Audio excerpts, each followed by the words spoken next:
Bonjour. Good morning and welcome back to the Teacher's Wake Up Call. A little change in location because I started filming and my colleague showed up and I said, "You're early." I was expecting to get at least 10 minutes before you arrived. But, and I didn't want, she did say that she didn't mind being in my videos, but there's timing and she's not a morning person like I am. I can get up at 6 and be up and going, at 6:05. That's how I operate. But yeah. So I'm in my classroom.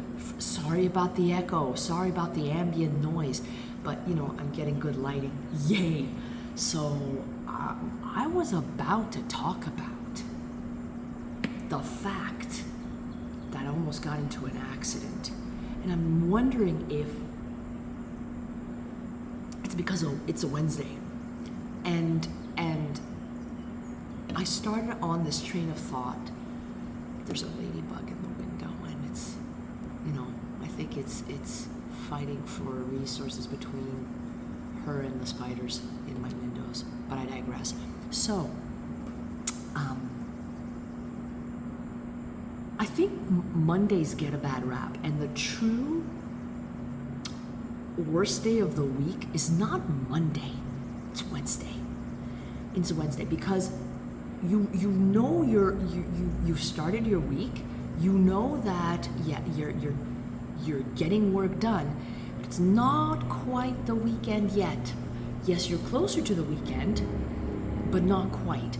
And there's that mid-week fatigue that settles in. Well, I almost got into a car accident today, because I think people are living that mid-week fatigue. I think it's a thing. It's definitely a thing. And speaking of fatigue, the kiddos. I just banged the wall because I'm sitting. Let me see if I can take a picture. It's my window, right to the outside, and there's a kind of like a wall right in front of me here. It's the window ledge. Yeah. So it's my first year here, and it's hard for me to gauge whether the fatigue is hitting the students earlier than previous years, or if it's on par. Now, at my old school, the fatigue would hit usually March, April, and yeah, I'm not kidding. March, April, and people are already done. It usually becomes way more apparent after Easter, especially if Easter is in April. You will definitely feel it then. So here, this week, especially this week, Monday, the kids were they had that Friday afternoon vibe. They had that Friday afternoon energy levels. So there are different ways to go about this, okay? As a teacher, do I fight against it or do I go with the flow? So I make it very clear to them, we've got work to do. That's number one. We've got work to do. We need to get these things done. I'm doing practice tests with them, the standard ministry exam format. And I'm purposely not doing the whole exam. I'm giving them 2 articles at a time, and they have the entire period to do it. Normally, the exam booklet contains 6 articles, sometimes 7, depending on the length. So by giving them 4, and the way that I structure it's day 1, they read, they answer the questions. Day 2, we correct together, and that's it. That's all I do during that period. The reading might take the entire period because some kiddos need time. But the correction, if it takes half a period, it takes half a period. And I'm not going to start anything new at this time of the year. So I've adjusted my teaching to reflect that level of fatigue, that level, that energy level that is subpar. So I am the kind of teacher that will follow the vibe, the energy levels of my students, because pushing them too much, in my opinion, selon moi, à mon avis, d'après moi, is very counterproductive. I won't necessarily get the best results because I've pushed them at this point in time. Okay?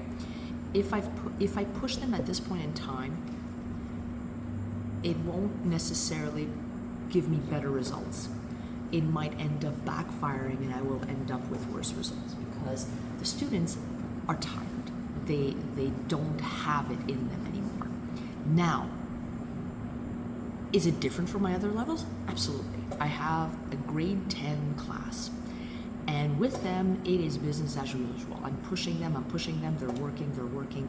And that's what, I don't want to say that's what I'm expecting of them, but their end game is very different. They don't have a ministry exam. They have a different kind of exam. And I don't even teach the juniors. I can only imagine how it is with the juniors right now, with the grade 7s and grade 8s. So that's my view, that's my vision. The way that I approach this end of year fatigue with my students will vary from one level to another. And I'm sure that there are other teachers in other subjects, like for instance, math and science. There is no pausing, there is no break. It is full steam ahead until the day of the exam. And I can see it in the students how exhausted they are. So I want them to associate my class with, I'm learning French, but I can breathe. I've got some breathing room. I don't want them to associate anxiety with learning a second language. So I'm hoping that my approach is going to be beneficial to them. You know, I want them to associate a positive feeling with learning French and French class, despite their fatigue, despite the end of year lack of energy. That's what I want them to think about when they think about French class. And that's it. That's pretty much it. I was going to look at the news and share with you okay, what are they talking about in the news education-wise in my province? Yes, because I don't want to talk about things happening in other places right now. There's enough stress in my life. Yeah.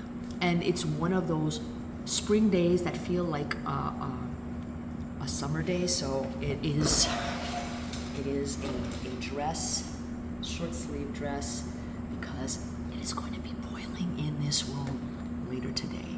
Have yourselves an awesome day.